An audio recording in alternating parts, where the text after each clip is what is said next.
welcome to Five Little Stones. Today's guest is Tina Escoto.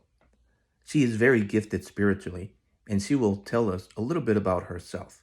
Please stay tuned and meet our guest of the day. Also, please like the video and subscribe to our channel. Channel. What else do I do? Healing. I teach a lot of classes. I mentor.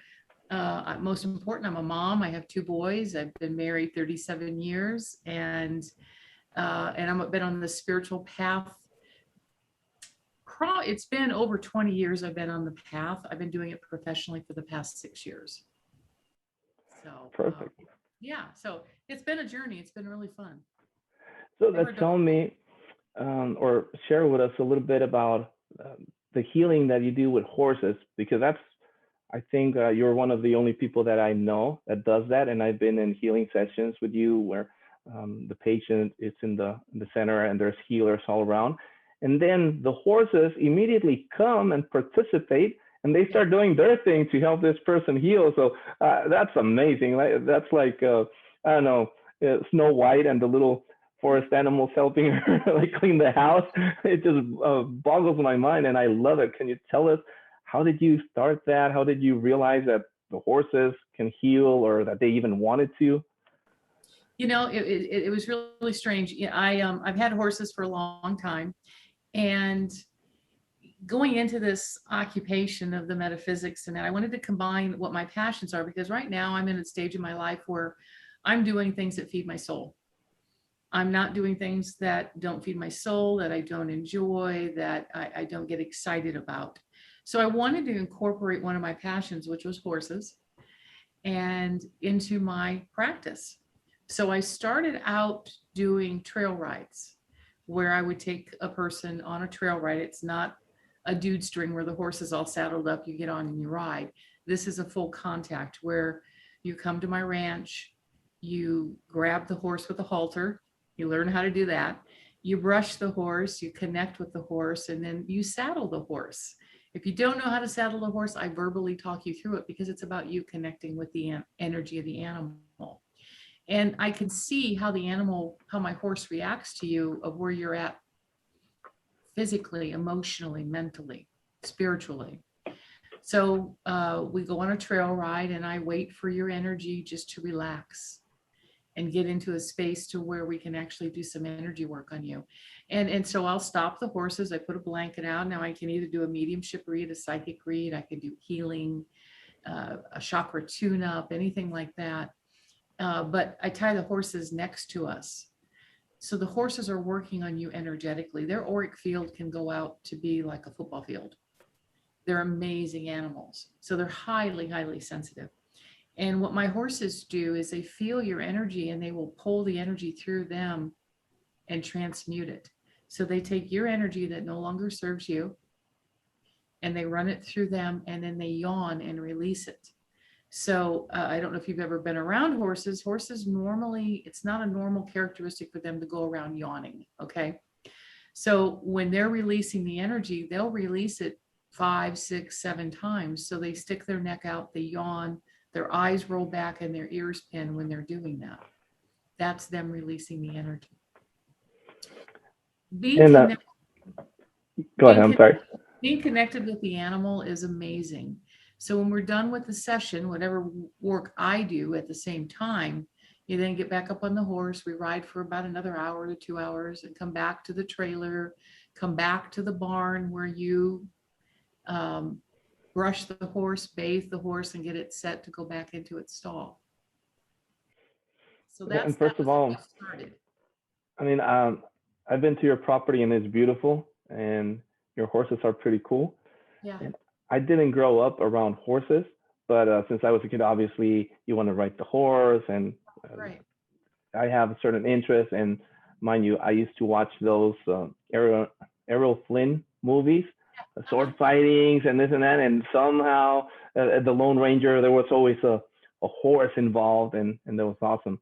And besides them being very intelligent animals, they're beautiful and they're amazing, and I'm just not very knowledgeable on them, but I do remember that experience, being there and the horses coming out and helping heal patients and people. And that's very touching because they, in a sense, are, there's humanity in them, or animality, whatever, however you call it for them, horsality. And it's great to be able to experience that. And it's not the same talking about it, that being there and having the horse next to you, do the thing. Breathe on you or nuzzle you. Yeah, when the horse healing clinics are a little different. The horse healing clinics is, I set up an area out in the turnout, the paddock area, where the horses walk around freely, and we do a meditation out there, and the horses will come up while we're meditating. And then I set up a massage table in a stall, and the horses are free to walk in there also while you're on the table getting energy work done. A chakra tune-up is what I normally do. And I've had horses go up and nibble on an area where a person has a problem. I have one particular horse, her name is Ziva with a Z, and she looks like a cow because she's black and white. She's a paint. And she loves crystals. If you've got a crystal on your body, she's going to find it. You know how some women tuck crystals in their bras? She finds it. She tries to get in their bra to get the crystal out. So on my last horse healing clinic, there was a woman that was having a problem with the right side of her body and her power centers. And Ziva worked the right side of her body as she was sitting in a chair. She was just nuzzling her and licking her. And then she went to her abdomen and started to pick up her shirt and started doing this with her lips on her and licking her all the way up her abdomen. And that was where she was having problems with power. And so it was really interesting that Ziva could pick up on that and go right to those points. Each horse I've got has a different healing style. Ziva is very hands-on. She's like a dog. She just wants to come up, nuzzle you, lick you. She's very much into that. I have another horse, my other mare, she'll come in and she does some work. She doesn't get as touchy. And then I have others that will be out and around and they're doing work around the person. So they all are unique in how they do their own work. But that's basically how I got started doing horse healing clinics and taking people out on a horse healing journey. That's just another aspect of what I do. But, to me, anything is possible. So why not combine your passions? I mean, you have a passion for music. Why not combine that into a business? Because it'll feed your soul and it'll just keep you going. So that's all I did. To me, it was a no-brainer. And it makes sense. And mind you, your horses are very sensitive, and like you have shared, they connect, and they actually, they're not there just they're not just a pretty face. They're out there helping and working. They're working. Amazing. Yeah. Yes, but tell us a little bit more about yourself, because I know a lot of people that might be watching this might feel that themselves have had experiences that are, I don't know, either metaphysical or things they can't put their finger on, or some people might not even know that they have the capability of healing or communicating with horses or spirits or whatever it may be. What prompted you, or what interests you or got you started in developing your abilities, in finding them, or even knowing that you had them? Oh gosh, I don't really know when it exactly started. I was in corporate America for 33 years. I was a service and parts director for a car dealership, so very much left-brained. And things started changing a little bit for me in 97. I was getting some deja vus, real strong deja vus, like I've been here, done that. Really didn't know about spirituality, hadn't really delved into it at all. I lost my mom in 88 and I didn't even know what a medium was. And I didn't find out until later what a medium was, because then I started seeing dead people and I'm like, oh, so that's what that is. How I started, it was just a process. Spirit started opening things up and I would say, okay, well, what's deja vu? And I'd look that up. I started feeling things. I started having premonitions. I started seeing visions in my mind. and things started coming true. So then I started researching a little bit more. I'm spirit taught, I'm not book taught. So I spend a lot of time meditating and talking to spirit, and they guide me, and I just listen to what they have to say. And or direct me. They'll direct me in certain areas, and I'll go down that, I call it that rabbit hole, and all of a sudden something amazing happens. So it just sort of morphed that way. It really came on strong when I got pregnant with my 20-year-old son. And he really is a catalyst for propelling me into the spiritual realm. And ironically, he was about 3 or 4, and I had an astrology reading, a remote, the lady didn't know me. You give her the birth date and things like that. And she started reading my chart, and she goes, "You have 2 children." And I go, "Yes." And she goes, "Your youngest one waited for you to be his mother. He was waiting.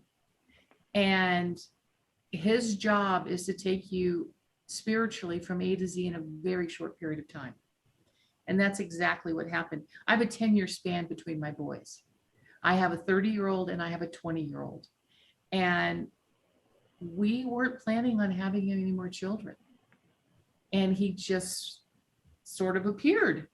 And then after I got pregnant with him, that's when things really started amping up. I started having more visions. I started feeling things more. I just knew things. And I started seeing dead people. It was crazy. And so I just started following that and reading a little bit, doing a little bit of research, but primarily it was just learning on my own with spirit directing me. And then it got a lot more involved. A lot more things started happening. And was being pulled in to do classes on this, or to start support groups, because there weren't any support groups around for me. And so I just started little practice circle groups, and then I started teaching little basic classes, and now it's morphed into more advanced classes. And I've went into healing with horses. I started channeling, and now I vocally channel, where before I was channeling just the spirit healers coming through me. And I've had some amazing things happen. I've had some amazing healings. I've had some amazing readings, met wonderful people in the community. I started my own spiritual center up here in Cape Creek, and because Spirit told me to. And I argued about that because I really didn't want to, enclose my 3-car garage and and remove everything in my garage to make space. It was quite a feat. But so I just do a lot of teaching now, and giving people faith that they have this ability, and anybody can do this. In my analogy, it's like basketball. I can teach you how to play basketball. I can teach you to dribble, to shoot, the mechanics of the game. Are you going to be a Michael Jordan? Probably not, but you can still play and enjoy and have fun. It's the same thing with this. Everybody is born with these abilities, but we shut them down. We don't utilize them. So I just teach people how to bring them back online, and how to work with them and practice with them so that they can use them. I have people that just use it for everyday work. You can use your intuition to navigate the waters at work. It helped me out a great deal with the job that I did, because I would get clients that would come in my office, and they would always be upset because by the time they hit my office, that's why they were there. And I knew what was going on in their life before they hit my door. So I knew how to work around things so that they wouldn't be set off any more than what they already were. For example, if I had a mom that would come in and her car's broke, I know she's worried about picking up her kids at daycare and things like that. So I would go one step ahead and say, you know what, let's just put you in a car rental, and then we'll deal with the problem. That way we relieve the stress and the pressure. And so I used my intuition and my psychic abilities to make my job easier. Self-preservation.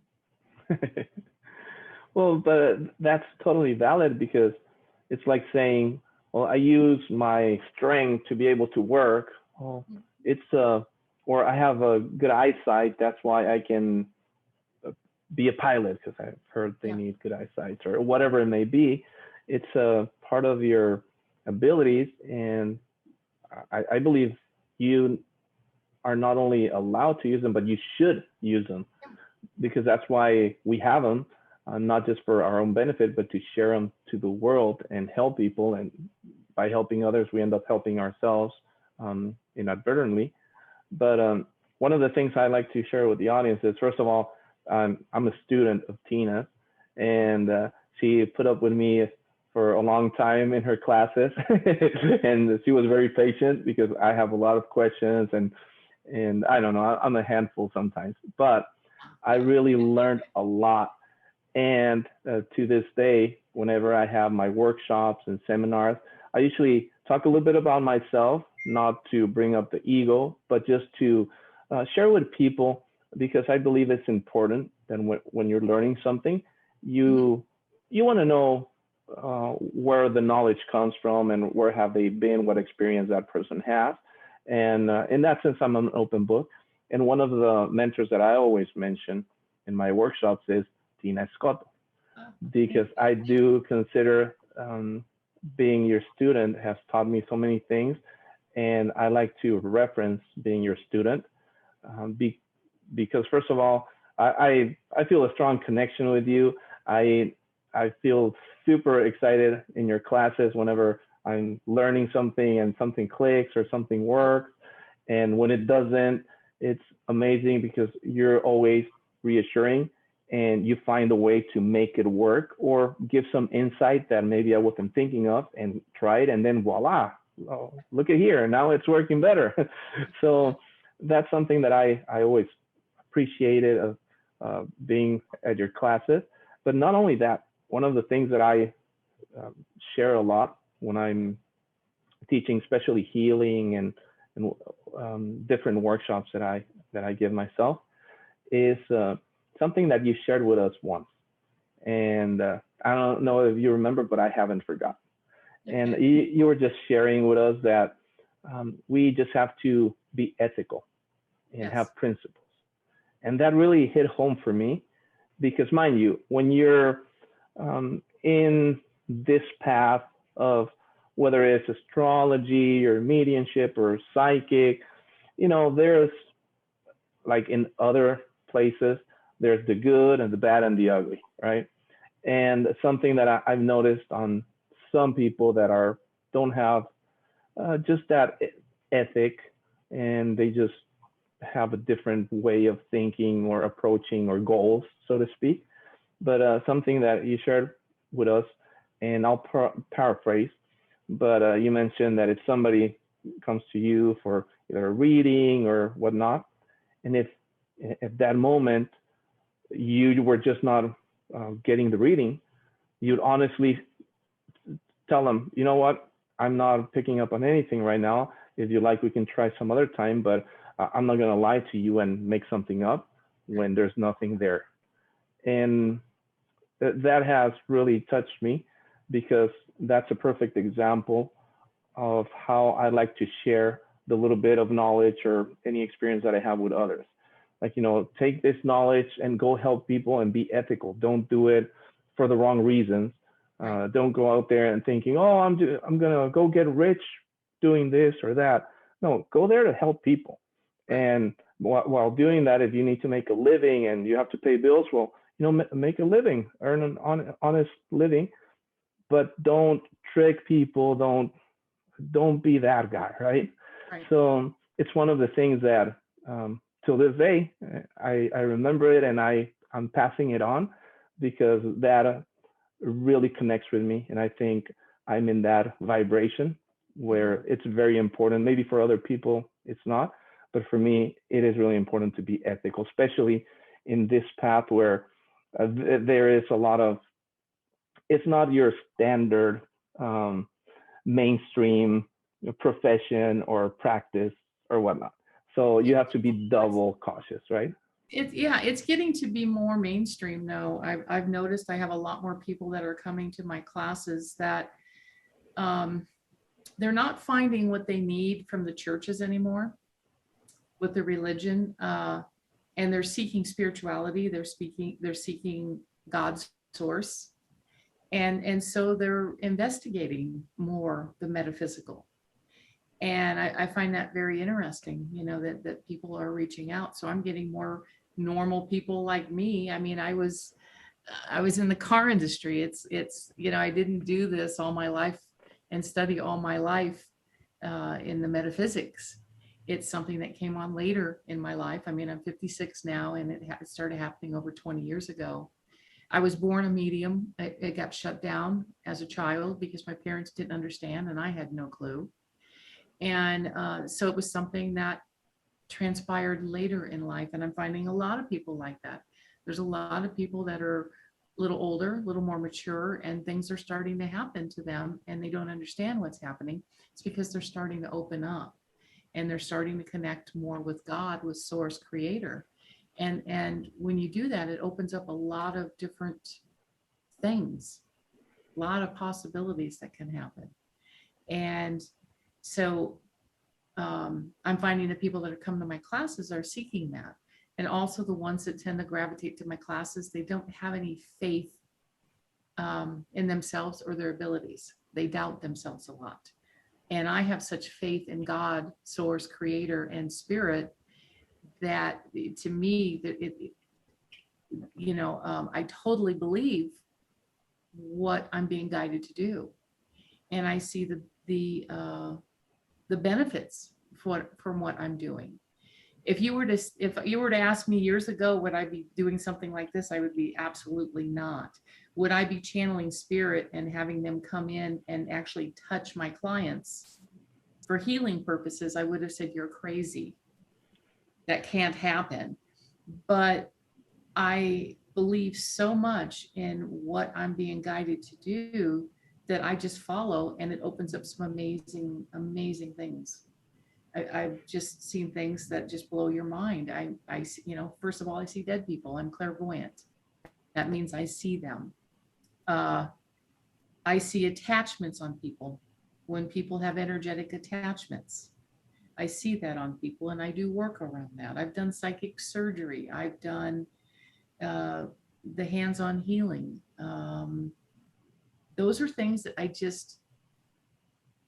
I don't know how I got to the point I got to, but I just followed. It's like they put a little crumb in front of me and I follow that. And it's been amazing. I just love it. And things are constantly evolving too. I'm constantly learning more stuff. I'm sharpening my skill set, and it's never the same. I never have, like today I worked on a cat. I did healing on a cat today. And then I worked to the humans. If somebody would have told me I could communicate with animals, I'd be like, no, but I do. So it's been amazing. But the people that come to me they have abilities, but they disbelieve it. So I just give them the confidence and the faith. And I'm really glad that I have helped a lot of people on their journey, on their path. And a lot of people now are actually practitioners doing the work that have graced my class.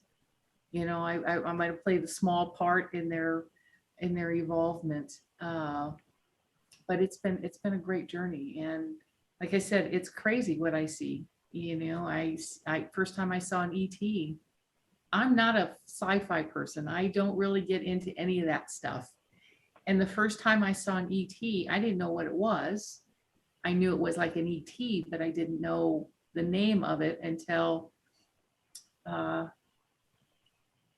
found out it was a reptilian. That was the first time I saw one. And now I've seen many ever after that.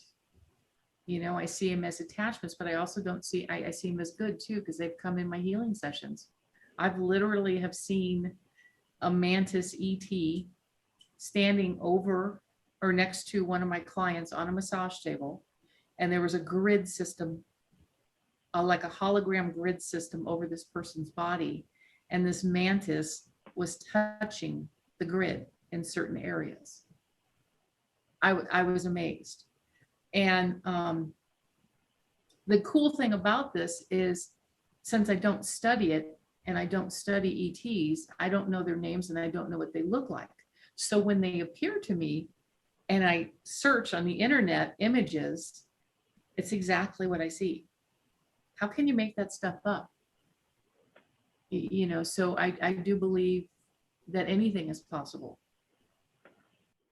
And you touched a few interesting points. One of them being look at your personal experience and your journey from being in the car shop industry or parts in corporate America, so to speak, and totally out of the loop of healing or spiritual or talking to animals. And now, fast forward, not only are you like knee deep in the subject, but you're sharing all that with other people and you're teaching them. And what's happening is people that are in the situation that you were a few years back now are connecting with you, and you have that experience that I've been there. That's where I come from, and you can help and guide them and show them the way. And that's why they're drawn to you, because there is that connection of seeing this is exactly a reflection of where I am, right, and coming to you and getting that guidance so that they can discover their own journey.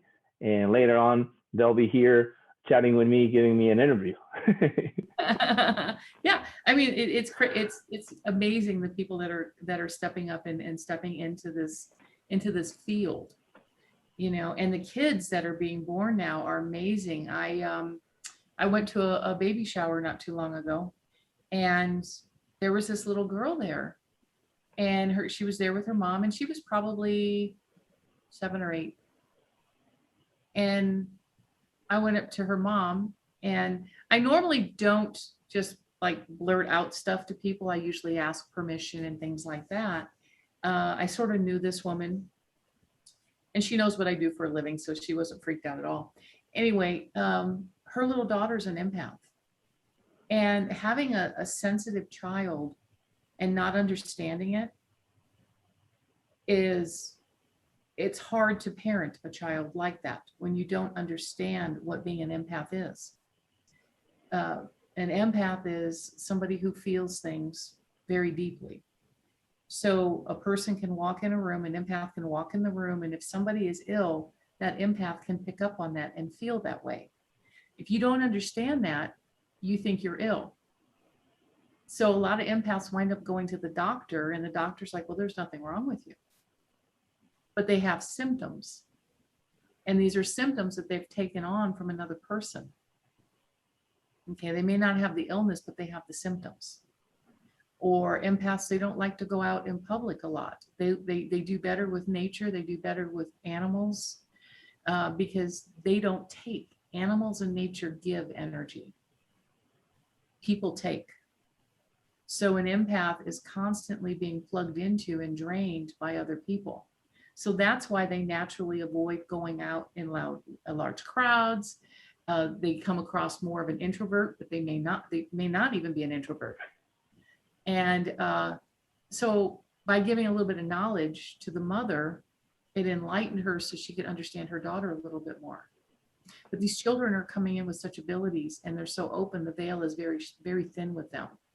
So they see, feel, hear, and depending on how the parent handles that, depends on the child's spiritual growth. Even some of these children are coming in telepathic. I can't tell you how many children have delayed speech because telepathically they can communicate with their parent and their siblings. So why would they need to talk? So there's just, I mean, that's just one facet of what's happening with the collective, with everybody that's coming into this world. The light workers, people are lighting up, people are opening up more. And there's been a huge, huge shift with the energy of the earth with all the light workers. And so more people are getting up, turned on, basically. It's like it's like, well, now I'm seeing dead people. When did that happen? It's like a light switch sometimes. Some people have to, it's a little slower, but some it's overwhelming and they think they're going crazy. I know the psych ward. I'm sure if I went in a psych ward and I scanned individuals, I'm sure they would have attachments which are influencing them to some degree.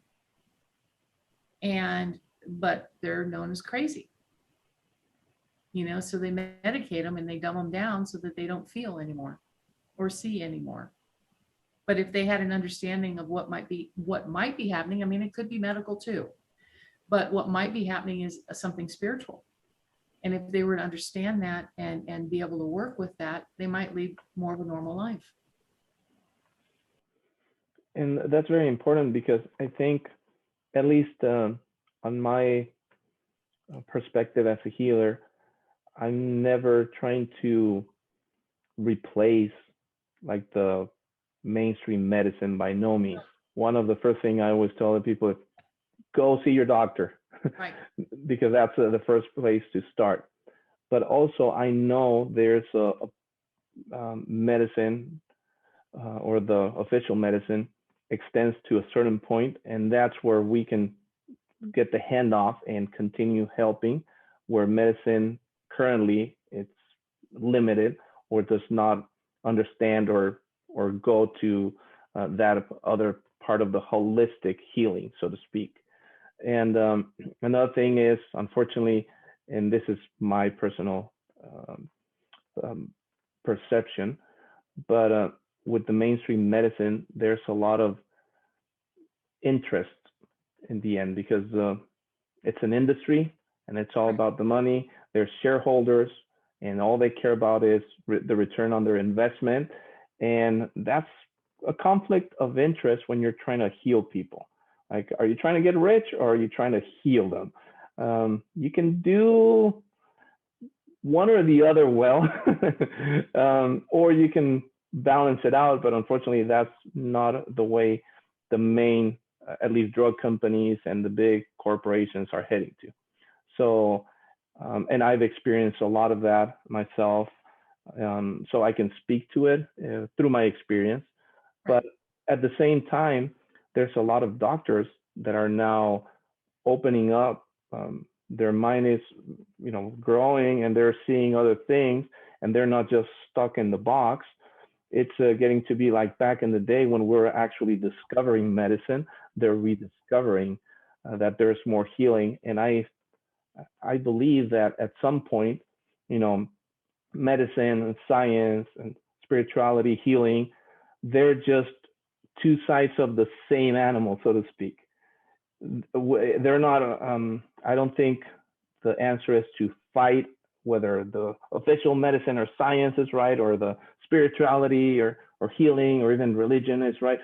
There's going to be a day when we're going to find out that they're just parts of the same thing, just different shades or tonalities of it.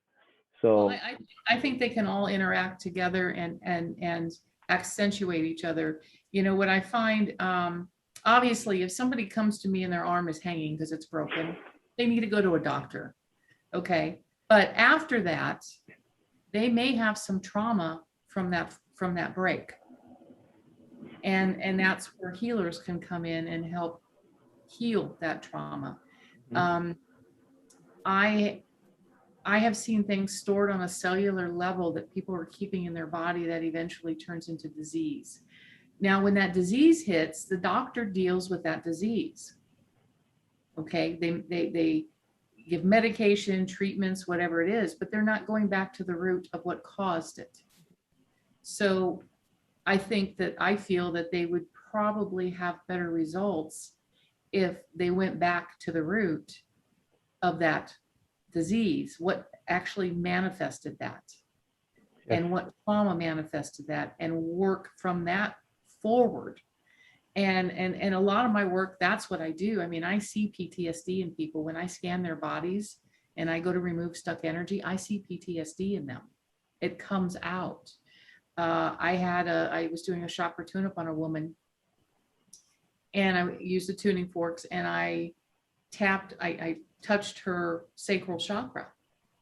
And, being a clairvoyant medium, I see things.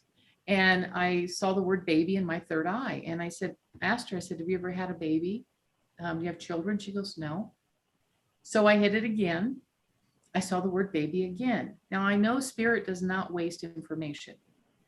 So I approached it again. I said, well, have you ever had a miscarriage or an abortion? She said, no. So I tapped the chakra again on the third time, because I do each chakra 3 times. And immediately I saw the word day after pill in my third eye. She had 2 spirits show up next to her. They were her grandparents in spirit holding 2 babies. One was a boy, one was a girl. So I looked at her and I said, you took the day after pill. She goes, yes, I did. I said, you took it 2 times. She goes, yes, I did. I said, your grandparents are here in spirit holding those 2 babies. So she was holding that on a cellular level in her sacral chakra. When we hold things like women, when they hold things in the sacral and the root, it can cause female issues, cysts, polyps, endometriosis, stuff like that. So by releasing that and healing that, it can reduce the possibilities of them having issues in those areas. So we hold a lot of trauma in our body. We just don't realize it. We just deal with it, you know. And I had another woman, I was working on her, and she had a problem with her shoulder. She had fallen and she had hurt her shoulder, and her shoulder was hurting. And it wouldn't go away. It just kept coming back. When I touched her, I immediately got that she had a fear of falling again. So she was being extra protective and holding all that energy into that shoulder because of the trauma and the PTSD of falling. She was an older woman and she thought if she falls again, it's going to be really bad. She needed to change her mindset and get rid of that energy because it was holding on into her shoulder. So it's pretty amazing what the body will tell you if you just listen. So if the medical community would do more of that in combination with what they're doing, I think they would have a better success rate, and they'd have more patients that are healthy and wouldn't be on drugs for pain and things like that. So I think there's, I think if a doctor would just get it together and work with the holistic realm, you know, practitioners that are vetted and that have proven their abilities, I think they would have an amazing practice. You know, I agree. And one of the examples I give in my workshops that I think applies to what you're mentioning is, you know, the doctors are good at repairing stuff, especially the physical body stuff. So one example I use is, imagine that you have a big pebble in your shoe and you're walking around with the pebble, with the rock, and it's already bruising, you know, your toes and your leg or your foot. And it's now not only black and blue, but there's also like scratches and there's damage now to your foot. So you go to the doctor and you show them your foot and they look at it and they're like, okay, let me give you this medicine for the swelling or inflammation, and then let me give you this for the pain, and let me do whatever to fix it. And they're good at fixing it. But what happens next? Well, you grab your foot and put it in the shoe that still has that pebble, and you keep walking around. And it's like a never-ending cycle. So what healers do is that we try to identify the root cause. Like, what is that rock? Is that a trauma, a phobia, like you mentioned? Is it a habit? Is it something karmic maybe? And then we work on that and remove it. And we still want the person to go see the doctor to fix their foot, but now they don't have that pebble that's going to be causing the damage over and over again, like a never-ending loop. So I think that's great that you brought that up. And with that said, I'd like to understand a little bit about your fork tuning, because I know you do healings, you do therapy. Tell us about that. Like, if I were to, you know, sign up for one of those tunings or whatnot, how would I go about it? What's it like? Tell us. So a chakra tune-up is what I call it, because I'm car industry, it's a tune-up, okay? Yeah. So basically what I do is I work on the front chakras and the back chakras, the meridian lines, and the acupuncture points on a body with tuning forks. I use sound frequency for healing. But what's very interesting is when I'm working on someone's body, I get movies that play out in my third eye. I get hits intuitively about what's going on with that person's body. And during one of my sessions, I write everything down. It's you'll get a report at the end. I don't talk when I do the healings, the chakra tune-ups, because it's very loud. You know, I have crystal bowls, drum, gong. I play music. So I do use some crystals. I'm not really into a lot of crystals, but I do use crystals on the chakras. And I'm reading the body and I'm writing down and I'm pointing out everywhere that I put a tuning fork on that person's body so they know. And so the front, I read the chakras totally different than what I've come in contact with. Okay. So the root chakra is what feeds your soul. So they'll show me what feeds your soul. They'll show me that you might like to be outside hiking or around water, or I have one client that she loves to build stuff. So I see power tools with her. Okay.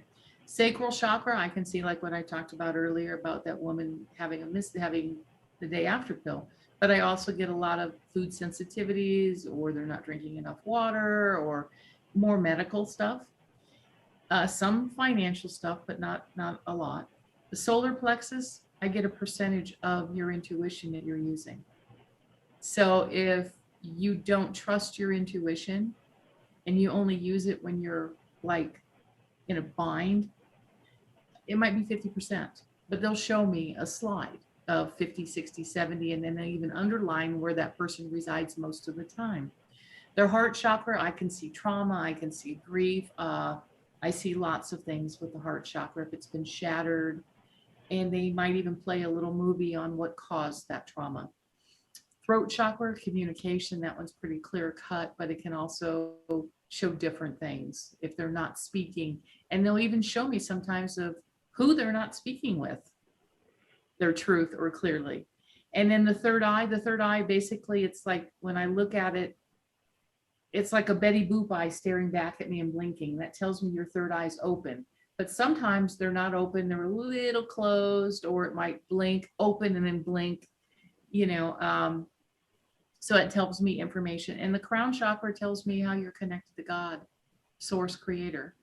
But on the back chakras, when I do the back chakras, I will get past lives that pop up. And a lot of times we bring in things from our past life that affect us in this lifetime. So they might show me a scene of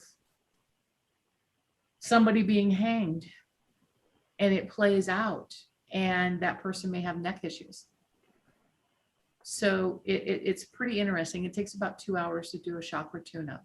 I will be teaching a class this Sunday at Everything Just Rocks at 1:30, from 1:30 to 3:30, to teach you the basics on how to do front chakras and how to read them intuitively, and how to use the equipment, the tuning forks, the crystal bowls, the gongs, the drums, and how to listen to their frequency. So, but it's very interesting. Chakra tune-ups are very interesting.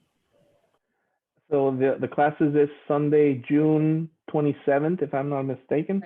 Right.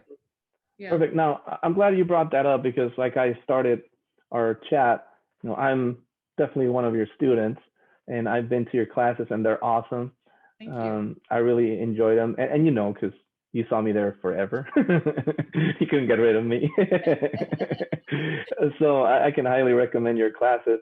But with that said, tell us how to start taking lessons or connect with you. Do you have a website? I've got it all. Social media. Well, give it all to us, because we want the whole enchilada. We want to be able to share that with people, because I'm sure there's somebody out there that wants to, you know, it's trying to reconnect with the gifts that they know they had, or that they're just barely discovering that they have gifts and they need a little direction, or they want to learn how to heal, or maybe they need some healing, because we all do. So tell us, how can we connect with you, please? I do have a website. It's my name. It's www.tina, Tina, Escoto, ESCOTO.com. I have all of my events, calendar events of everything that I've got going on. I do a lot of events monthly. I teach classes weekly. I have a class on Monday from 7 to 9, and it's in Tempe, that Everything Just Rocks. And we practice mediumship, psychic, intuitive readings. And it's a real safe, fun, loving group. There's the only prerequisite that I've got is that you have to come from a place of love and be considerate and nice and supportive. So that's my prerequisite. So I have that. And then on Saturdays, I have it from 1 to 3 at my center in Cape Creek. Same class. I do keep my classes inexpensive because I want to reach the masses. I want to reach the blue collar workers, not just the elite. And so my classes, those classes are $10.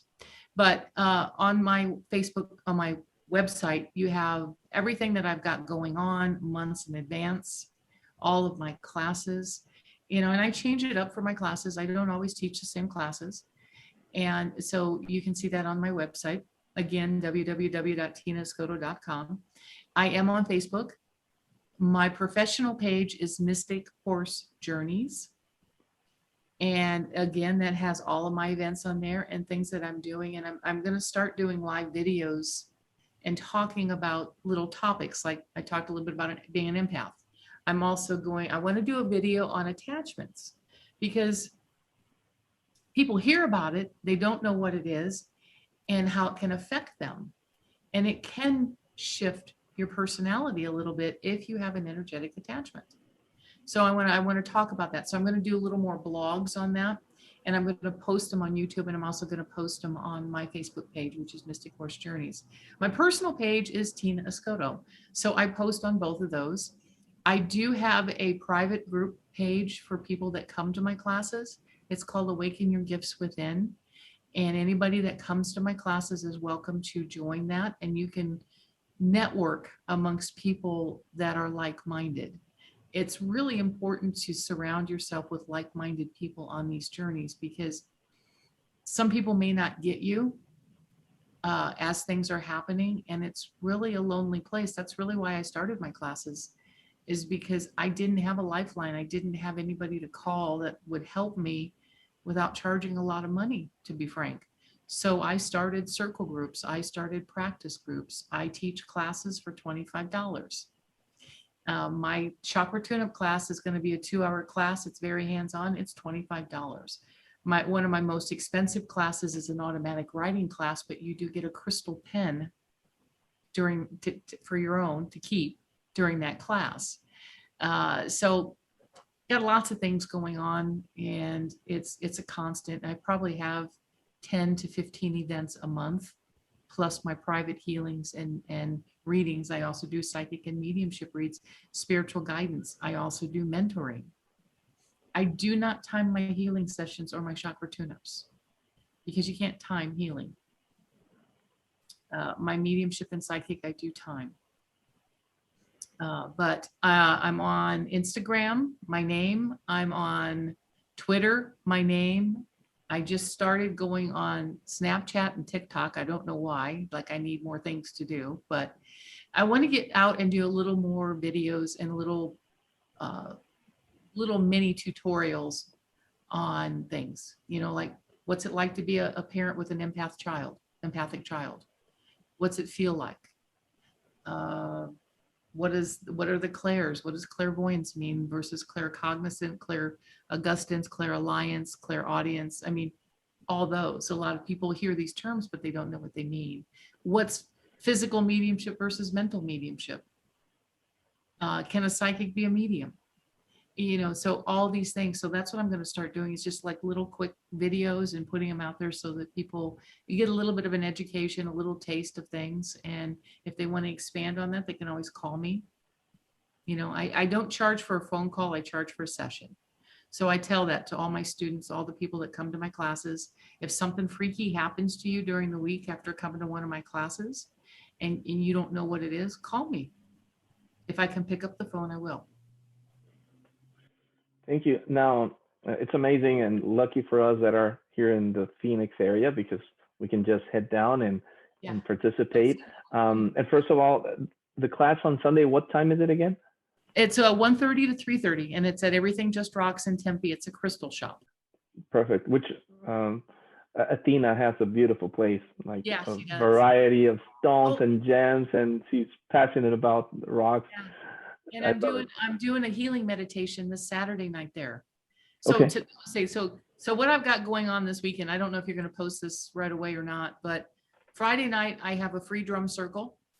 It is from 8 to 10. It's a full moon drum circle. It's at another spiritual center. I'm helping a spiritual center get off the ground. They're new, and I want to introduce them to the spiritual community. So we're doing a drum circle, a collective drum circle. Saturday night, I'm doing a healing meditation, which is like fabulous. It's the Gold Christ Light Healing Meditation. And I use it, there's a sound bath also with that. So I use crystal bowls. I have a big grandmother drum that I use, gong, singing bowls, and then I also play Native American flute. But during the healing, it's a guided meditation. It's probably going to be they last about a half hour to 40 minutes. And I do channeling. So I channel spirit healers to come in the room and work on people. And people will feel that there's people walking around the room. They will feel touched. I've had a lot of amazing healings during that meditation. And I'm not walking around the room and no physical person's touching them. That's what's cool. And I just started bringing gravity chairs. I have 8 gravity chairs that I rent out for people that don't want to lay on the floor. So if you physically can't lay on the floor and you need to sit in a chair, I have a gravity chair where you can lay back and just relax and enjoy the meditation. And that meditation it's $10. It starts at 6:30. It's Saturday night. I also do it live via Zoom. So if you can't make it in person, you can do it in Zoom. So I've got that going on. And then again, Sunday is my chakra tune-up class. And then Monday is my mediumship, psychic, intuitive class. I also work with a red light mediumship cabinet. That's something new. I introduce a lot of the old time mediumship philosophies and knowledge. So there's a lot of things that people will get to experience in my classes. Never a dull moment. Yeah, no, there's so much going on. Like, and I know I wanted to participate in all of the classes that you shared, and they were all amazing. But something that you mentioned is Zoom, which is what we're using right now. It's like the thing. All the cool kids are doing it. So I'm assuming that readings or healings or sessions, you can also, for people that are not here in the Phoenix Valley, but they would like to reach out to you, are you able to accommodate for that, either via phone call, Zoom, or any other means? I do a ton of remote healings and remote readings.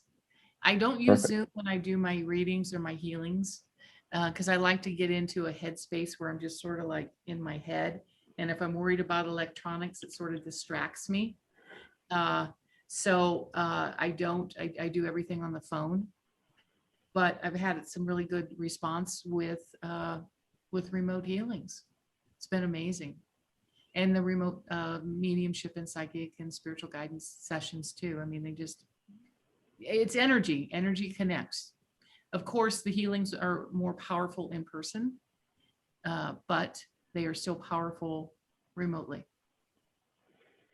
No, and it's great, especially because there are people that might not have anyone they can go to in their area, right, but they need the help, or they want to learn, or they have that interest or that spark or that fire of knowing that there's more to life than just what we've been told. You know, you're born, you reproduce, and you die. That's it. Like, oh, there's got to be something else. Yes. I'd like to give you a little bit of the floor to recap, and if there's anything that you like the viewer to have as a takeaway, if they forget everything we talked about, but what would be the one thing or two things that they should at least not forget? Like, what is something that you'd like to drive home and make sure that people don't forget out of our chat, because again, one of the goals of my channel is to bring those 5 little stones, which are Right. just, the average, or not average, but things that are easily available for each of us that sometimes we don't value and we don't think it means much. But at the end of the day, those are the ones that help us defeat the giant, or that wins the battle. And like the other day, I interviewed Jamie Clark, and on our chat, he mentioned, well, it's interesting because a stone, what he associated it with is how you drop it in the pond and it starts creating waves. So sometimes the stone could be just that message that starts getting to reaching other people and helping other people in the distance, or just by touching their heart or their mind. So I just want to pick your brain and get What would I tell someone? What I would say is, I believe everybody has abilities. Everybody can do this to some degree. They just need to have the faith and the belief in themselves and a few tools to start them on their journey. But everybody has this ability. And I personally would like to reach the masses. I would like to share this knowledge with everybody so that they can make their lives better. They can manifest things that they want. They can heal themselves. They can connect to loved ones. It's proven that there is life thereafter. There's been scientific studies proving that. And a lot of people don't have that knowledge. So the belief in themselves, the belief that they can do this themselves to some degree, and that it would enhance their lives and make their lives better by having this knowledge. It's very powerful. And that would be one thing. What would be the other thing that I would want to share with everyone? Wow, I'm at a loss now. That's all I could think of. No worries, but while you're thinking of if there's a second stone that you can share with us, I just want to bring up, as you were telling us about, having that faith and believing in yourself, I started feeling strongly that one of the challenges for people to even realize that they have the gifts, or to develop them, or to trust or have faith, is embarrassment or being afraid of ridicule. And that's something that I don't know why I just felt strongly that maybe it's because it has been my experience as well, that and it's not just with the psychic stuff, like anything. If you're an artist and you know how to paint, like a lot of people are amazing, but they're scared to do it because they don't want to be, face ridicule or made fun of, or embarrassed because somebody, bullies them or makes fun of them. Like, look at those doodles or whatever. So in that, they don't have the confidence in themselves and their own abilities. And that comes with practice. That comes with doing more and getting out there more and exploring more. I mean, it's, as an artist, when you start off as an artist, like you play music. When you first started, you were probably a little not as confident, a little unsure, but now you can pick up a guitar and confidently play in front of people. And that's something that you've worked at. That's something that you strived to obtain. It's no different in this realm, just working at it, practicing, and surrounding yourself with a loving, supportive community, tribe. And that's where I suggest people get out, even if it's not my classes, go to someplace, meet other people that are like-minded, and you will find that you'll start to shift and that your friends will start to shift. And you really won't care about coming out of the spiritual closet. When I came out of the spiritual closet, it was like a big weight had lifted off of me, that I could actually be who I am. I actually thought about that. It's like, so this might be what gay people feel like when they're hiding it all their lives and they finally come out, they feel so liberated. I felt that way when I came out of the spiritual closet. When people ask me what I do, I tell them straight up, if they can't handle it, they're not going to be in my life. And but when I was in corporate, I couldn't. And now it's like I'm out. It's fine. And I love what I do. And I am supported by the universe. And I know that God will, I do believe in a divine spirit, divine creator. I happen to call it God. I do believe that with God, anything is possible. And have that connection with source, with creator. That's what I want people to understand. They can have a direct connection. They don't have to go through a middleman. They have the ability to connect right into source and get some amazing information and help with their life. And just working in the spiritual realm, that's how I've obtained it. And I'm a lot happier than I've ever been in my life. I had a very lucrative job. I made 6 figures a year. I did quite well. And I walked away from that because it was not feeding my soul. And I believe that you should do what feeds your soul. And anything's possible. You can make a living at it. It is possible. No, and not only that, but just like you mentioned, I mean, and I'm not one of those people to knock money, because money is a tool and it's an energy and it's important. It's it is what it is, like, and we live in a material world. But it reminds me of a clarification I once heard from one of my instructors, because usually what people would say is that money is the root of all evil, because it's in the Bible. It is. But it's, and I believe it doesn't say money, it's the love for money. Yes. And what it's referencing for is just that greed, just being blindly lustful for money, for the sake of money. And that's what could be referred as the root of all evil, so to speak. So not that we're against money, because like I said, I have a day job and I have to pay bills. It's fine. But that's not what defines me. That's not what's the most important thing, at least for me in my life. I'm not one of those people that value you depending on your net worth. And they even say it, how much are you worth? Or how much is so-and-so worth? Like, what do you mean? Like, how much money they have in the bank? That doesn't mean that's not their worth, right?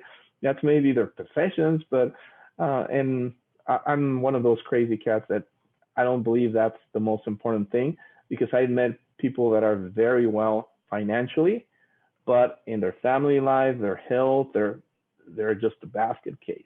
Yeah, and they would give up all that money to have happiness. Exactly.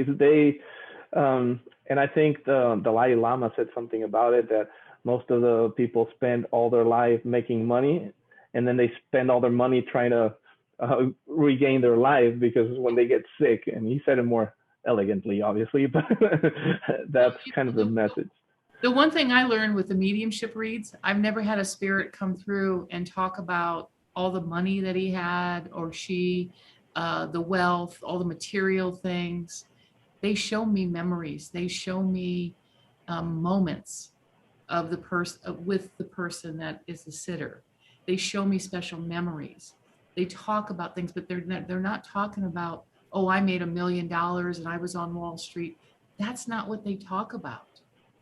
And you can't take it with you. You really can't. It doesn't mean that you have to live in poverty and have a poverty consciousness to do this work, or to be an artist, or to be a musician. There's musicians that make a ton of money and they feed their soul and they love it. And there's nothing wrong with that. It is an energy exchange. If you look at it differently, it has a different meaning. And so when I left my job in corporate, I told Spirit, I said, yes, I will do this. This is a calling. I feel it. It is a calling for me, but you need to support my family financially if you want me to continue to do this work. I gave it a solid 3 years. I told Spirit, I'm going to give it all. I'm going to do everything I can. And they didn't fail me. Now, it wasn't the way that I thought I was going to receive money. I thought it was going to be in my business, but other things played out, but I was still supported. So, money is important. obviously, because we need to survive, we need to exist, we need to eat and have food and lodging and things like that. Um, it's not everything. I agree. And another thing is, we shouldn't die with all our music still inside us, No. with all our talents unused. If Yeah. God gave us those talents, is to share with the world, not just to keep them to ourselves. So if you're not doing what you're passionate about, what you love, what you're created to do in a sense, then you're shorting yourself out and you're shorting the world out. And there is not only an incredible joy when you're doing what you enjoy and what you're created to do, but also, for example, you mentioned that you've received payments and not necessarily like the way you thought, like in your business financially. There is definitely some payments that you receive that don't have a dollar sign on them. For example, when I've taught some of my healing classes, and then a student is really passionate about it and it goes out and really gets after it, and then they come back and share with me and say, wow, because of all the healing I have learned and I've been practicing, I've touched so many lives and I've healed all these people. Well, God has healed them through me, getting the ego in its place, but that really just fills my heart when anything that I was able to share with one person multiplied and was able to touch lives that there's no way that I could have possibly touched, because either distance or just I'm only one person. I can't get to everybody, so to speak. But if anything that I shared is out there and really changing lives and making a difference, that's a payment on its own. It's not money, but it's just satisfaction and just the joy and love, so to speak. And another thing that I'll share with you, and I just thought of it, when you're helping other people heal themselves, you're actually healing yourself as well. Yeah. So what price is that? Just because now you're helping other people heal, now you're doing stuff to be healthier and whatnot, and you're not getting sick. What is the price to be healthy? Like, how many people give millions not to get sick? And here we are, They're leading a toxic life, Yeah. spiritually toxic. And, I love it when my students surpass me. I've had some amazing students come through and their abilities were mind blowing, and they were better than me. They exceeded me. And I'm fortunate. I am very, very blessed to have a lot of that out there. A lot of people that I have worked with personally are out there doing their own thing now. And that is just one more light in the world that is needed. And it's about bringing everybody out and expanding and bringing the spirituality and the awareness and the love and the trust in source, God, and to give them help and direct them on their path is so rewarding.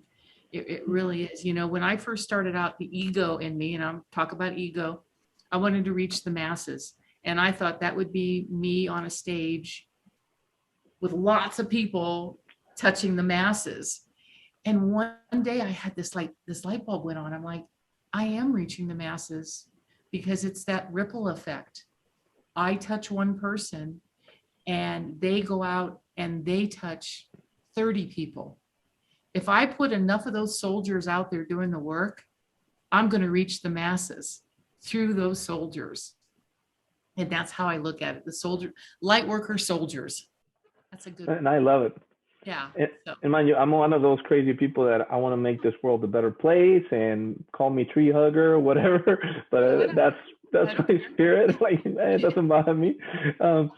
And one of the things I've learned is, if you want to change the world, change yourself. Yeah. And that has always been a grounding parting point, or come back to that whenever I'm astray, because at the end of the day, everything that we do has an impact on the world around us. Right. So the more people that we can enlighten or help them see their own light, just point them in the direction, at least due to our experience or whatever, we are slowly but surely regaining this world for the light, making it a better place, a place where joy and love is more important than maybe dollar bills and politics, where there is more talk of forgiveness than having, I don't know, being salty about things, or slowly but surely, but it starts in us and through us. And that's the best way that I can put myself in alliance with the universe and with God, because God can only work through you as much as you work on yourself. Right. So I think that's something that has helped me to realize that, yeah, you want to change the world? Well, start changing with you. And I'll give you a quick example. And I get made fun of every day because I'm a vegetarian. I don't eat meat. So, but I'm not one of those crazies that is trying to convince the world, no, you don't eat meat. And, you know, if people ask me, I'll share my point of view and my philosophy or whatever. But I'm not going out of my way to change people's minds, or because what does that do, right?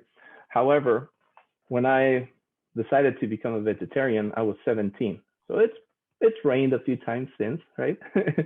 But back then, being a vegetarian was like not only weird, like it wasn't popular, like nobody was doing it, like a vegetarian. Plus you're Mexican. Yeah. Imagine that. So, okay, so what do you mean? I don't eat meat. Oh, okay, so you only eat pork? No. Like, you know, they wouldn't get it. People wouldn't. And until today, people make fun of me. However, this is where I see that in play, what I just shared. You start changing yourself and you see changes in the world. It's one of the principles, as above as below.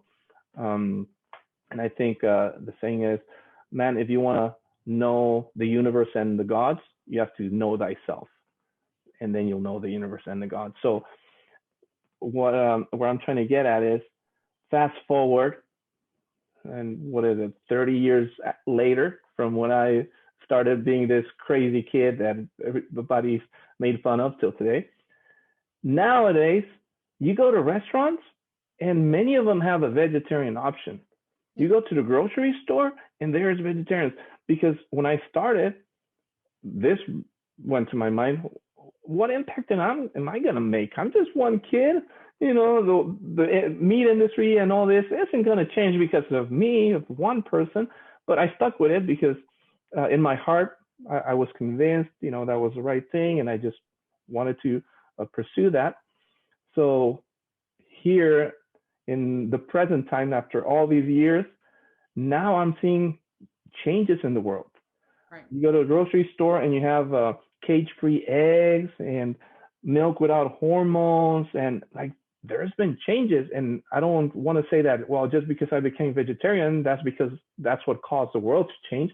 No, but every little bit helps. And by me changing that, I had some sort of impact, no matter how small or insignificant at first. But it's like compound interest. You know, you put that in intent in the world, or that small action, and it snowballs, and before you know it, you're making a difference. Right. So that just came to mind as you were sharing that, and I, you know, I had to open my mouth and. But before I let you go, because I don't want to abuse of your time. Okay. First of all, I'm very thankful and I feel blessed to know you, not only as a teacher, but as a friend and as a person. I really deeply care about you. I'm so thankful for everything that you have shared with me, because I know you've done it from the bottom of your heart. I feel blessed to be one of your students, and I hope one day I'll make you proud. But you're doing great. Thank you. And I just want to publicly thank you. And like I said, I do honored mention you in my workshops, because well, you're one of my instructors, and I'll always be proud of that fact. Thank you for making this time, because you could be with your horses, or you can be out enjoying a beautiful sunset in the, 150 15-degree weather today. It's cooler in Cave Creek. We're about 2 degrees cooler than Phoenix. Okay. Nice. So rub that in. No big deal. Oh, I do want to say one thing. Yes. I forgot to mention this. Spirit has me do a couple free things a month. And since COVID, we stopped doing the Sisterhood of Healers. It's a Sunday. We brought it back. So this will be the second one that we're doing. The first Sunday of every month at my center in Cave Creek from 10 to 11:30. People can come in. It's free. Can come in and get a healing and a spirit message. So Awesome. I have people that volunteer to come and do healings. You might want to come sometime. And I also have volunteer mediums, psychics, tarot card, whatever they want to do. And the people can come, and I also have refreshments, and it's a nice time to get together and mingle with other like-minded people. But it is something free that I do once a month now. I brought it back, and it's donation based. If you can donate, that's great, because it does help with the food, because my husband's Mexican, and you know how it is. You do not leave a Mexican's household hungry. So he always buys way too much. But anyway, it's a nice gathering, and it's the first Sunday of every month at my center in Cave Creek from 10 to 11:30. Well, that's awesome. Thank you for the invitation. And on behalf of all our viewers, thank you for the invitation. And thank you for sharing your gifts with everyone that's interested and ones that has that open mind or that desire to learn and to grow. And yep, they know where to reach you. Website, social media, Twitter, and everything just rocks. It's easy to get a hold of you. And also, I've seen you at the Phoenix Psychic Fair. You hang out there sometimes. I don't do those very often, but occasionally I will speak at one. Okay, perfect. So, Tina, I really want to thank you for giving me this opportunity to share you with the world. I'm so excited, and I can't wait to see you again and catch up, because we still have like some catching up to do, because I haven't, like, we've met just briefly here and there, but I just have to update you on all the stuff that has been happening. And then I want to hear from everything you're working on, which you've shared a big part of today. But thank you so much for being on my channel. Honor. Anytime I can help you, just call me. Thank you. I will. I send you a big fat hug through the wire. Hug back. And I'll stay in touch. I hope you do the same. Thank you for being on my channel. Thank you.